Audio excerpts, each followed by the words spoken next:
The main reason I wanted to be here today is because agriculture matters, because farming matters, and because it's time this sector starts getting treated with a little bit of respect. Agriculture and farming is a really important part of the Irish economic story. And let me be very clear, and I'll get into this in a moment. There is a climate emergency. The planet is on fire. Fully get that, fully respect that. We need to act on that. It is very important. However, it's also important that governments learn you can do more than one thing at a time. And of course, we can make progress on climate whilst also bringing about food security in Ireland and in the European Union. And what we need to see is a little less finger wagging at farmers, a little less lecturing, and a hell of a lot more partnership. And as I take on this role with great humility as Taoiseach of this country, I want to commit and recommit myself and my party and my government to that task and to that challenge. And this is the point I made when I met Ursula von der Leyen in Brussels last week. It's the point I made at the European Council yesterday and the day before. At every single opportunity that we talk about climate, we shouldn't be talking about it as though climate means you can't have sustainable agriculture.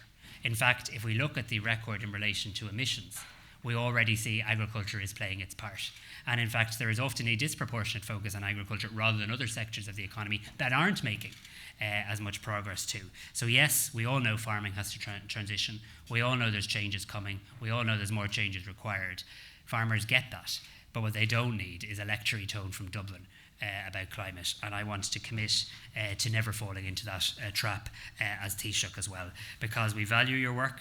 Agri-food, agriculture, the agri-food sector is an essential part of the Irish economy, and farmers and farming families are the beating heart of rural Ireland and of the European Union. You're the custodians of the land, you're a vital cog in the very fabric and society and our economy. And indeed, in good times and bad times economically, when others come and go, farmers are still here day in, day out, working for our economy and working for our people.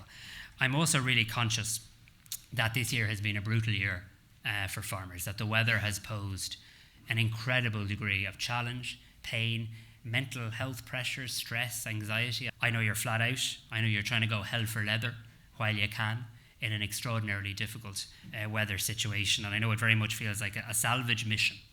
And I can only imagine how hard that is psychologically, let alone from a business and a family farm point of view. The relentless rain has had a real impact. We saw that here on Wednesday evening in Gowran Park, when some of the best land in the country had a race meeting called off because the ground was sodden in mid-April. Situations that we're just not used to seeing here as well. So the brutal weather is absolutely impacting everybody. And as I've acknowledged, the impact isn't just on the land.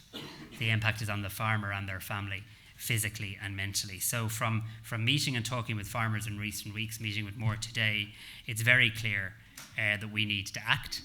And when any one sector, especially one that is so fundamentally important to the Irish economy, comes up against tough times, it's our job as a government not just to give you words of comfort, but it's our job as a government and my job as leader of the government to respond and to help. And I want to assure you that's what we intend to do. Farmers need adequate support, and farmers need certainty and income streams to help with transition.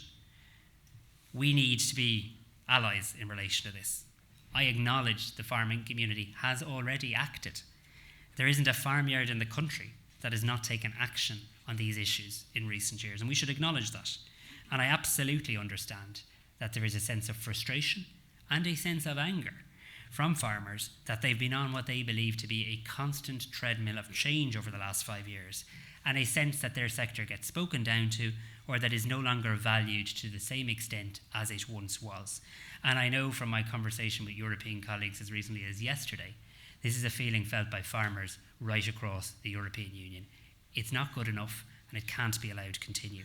So today, as Taoiseach of this country, I want to thank you for the heavy lifting that you've already done, and I want to commit to working with you in a spirit of partnership.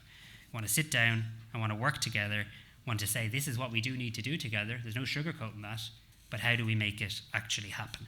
Because as far as I'm concerned, there's no future for rural Ireland and no prosperous future for Ireland that does not involve farming, farmers, the agri-food sector growing, not contracting.